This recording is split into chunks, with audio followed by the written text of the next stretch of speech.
اور کارخانے بڑھ گئے تیرے. حضرت عیسیٰ علیہ السلام کے پاس ایک شخص آیا تو اس نے آ کے کہا میں نے آپ کے ساتھ رہنا ہے حضور, میں نے آپ کے ساتھ رہنا ہے. آپ فرمانے لگے دنیا دار بن کے رہو گے کہ دیندار؟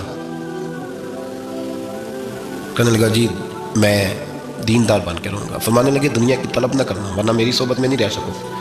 حضرت عیسیٰ علیہ السلام نے شادی نہیں کی, مکان ہی نہیں بنایا, ایک تکیہ, ایک پیالہ, ایک کمبل, جہاں رات ہوتی وہیں سو جاتے. ایک دن ایک شخص کو دیکھا کہ وہ نا ڈھلان بنی ہوئی تھی, پتھر کی پہاڑ تھوڑی سی ڈھلان بنی ہوئی تھی تو نیچے لیٹا ہوا ہے. آپ نے کمبل بھی صدقہ کر دیا. کہنے لگے آج کے بعد جہاں ڈھلان بنے گی وہاں سو جائیں گے, کمبل کی ضرورت ہی کوئی نہیں. کچھ دنوں کے بعد ایک شخص کو دیکھا کہ وہ اپنے ہاتھ کا تکیہ بنا کے سویا ہوا ہے, تکیہ بھی خیرات کر دیا. کہنے لگے اس کے بغیر بھی گزارا ہو سکتا ہے.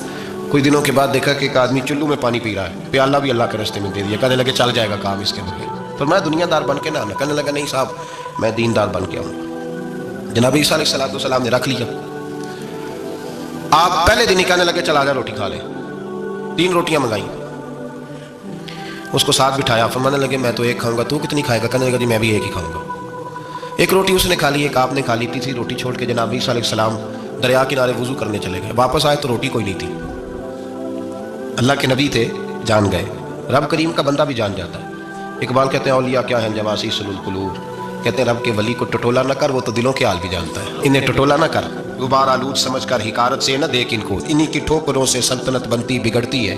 اور اقبال کہتے ہیں نہ تیغ و تیر میں نہ لشکرو سپاہ میں, نہ تیغ و تیر میں نہ لشکرو سپاہ میں. کہتے ہیں نہ تلوار میں نہ تیر میں نہ لشکر میں نہ فوجوں میں, نہ تیغ و تیر میں نہ لشکرو سپاہ میں ہے جو بات مرد کلندر کی بارگاہ میں ہے, جو بات مرد کلندر کی بارگاہ میں. تیسری روٹی کدھر ہے؟ کہنے لگا حضور مجھے نہیں پتا. فرمانے لگے تجھے پتا ہے پر تو بتا نہیں رہا. کہنے لگا مجھے تیسری روٹی کا پتا. حضرت عیسیٰ علیہ السلام ایک ہرنی جا رہی تھی, اس کے ساتھ 2 بچے تھے. آپ نے ایک بچہ پکڑا, اس کو ذبح کیا, لکڑی جلائی, اس کو بھونا, اس کو بھی کھلایا, خود بھی کھایا, ہڈیاں جمع کر دیں. جب وہ ہڈیاں, اس پہلو کو ذرا سمجھیے گا, جب کھا بیٹھے ہڈیاں جمع, وہ ہرنی بھی کھڑی ہے, دوسرا بچہ بھی کھڑا ہے. ایک بچہ کا ذبح کر کے کھا لیا, دوسرا کھڑا ہے. جب پیٹ بھر لیے وہ بھی ڈکار لینے لگا سامنے, تو حضرت عیسیٰ علیہ السلام ہڈیوں سے کہنے لگے چلو اٹھ جاؤ اللہ کے حکم سے. وہ ہرنی کا بچہ پھر سے زندہ ہو گیا, وہ چلا گیا. ماں اس کو ساتھ لے کے روانہ. فرمانے لگے دیکھ اللہ نے مجھے معجزہ دیا ہے, ہم نے کھا بھی لیا ہے اور بچہ چلا بھی گیا ہے, ہمارے پیٹ میں ہے بھی, اور اب تو بتا دے روٹی کس نے کھائی ہے. کہنے لگا جی مجھے نہیں پتا, نہیں پتا مجھے. حضرت عیسیٰ علیہ السلام اس کو ساتھ لے کے بڑھے تو دریا کے اوپر, پانی کے اوپر پیدل چلنے لگے.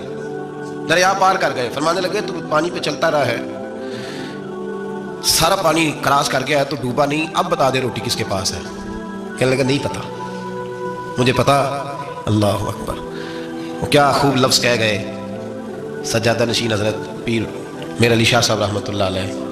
بے قدراں کچھ قدر نہ جاتی, کیتی خوب تسلی ہو, اے دنیا دار پجاری زردے کتے آندے گل ٹلی ہو. سارا دریا اتنا بڑا دیکھتے ہیں لوگ جو آتے ہیں نا درویشوں کے پاس, بڑے رنگ دیکھتے ہیں پر بدلتے نہیں. رنگ بڑے دیکھتے ہیں پر اپنے آپ کو تبدیل, وہ 5 فقیروں کسے نہیں مارے آئے ہوئی چور اندر دا ہو. دیکھتے بڑا کچھ ہے, بدلتے نہیں. نہ بدلا. حضرت عیسیٰ کہنے لگے منوا کے میں بھی چھوڑوں گا, تو مانے گا. آپ نے نا ریت کٹھی کی, ریت 3 حصوں میں ریت جمع کر لی اور پھر اس پر کچھ پڑھ کے پھونکا تو وہ سونا بن گئی. 3 ڈھیریاں تھی ریت کی, پھونکا تو سونا بن گئی. آپ فرمانے لگے یہ سونا تیرا, ایک ڈھیری تیری.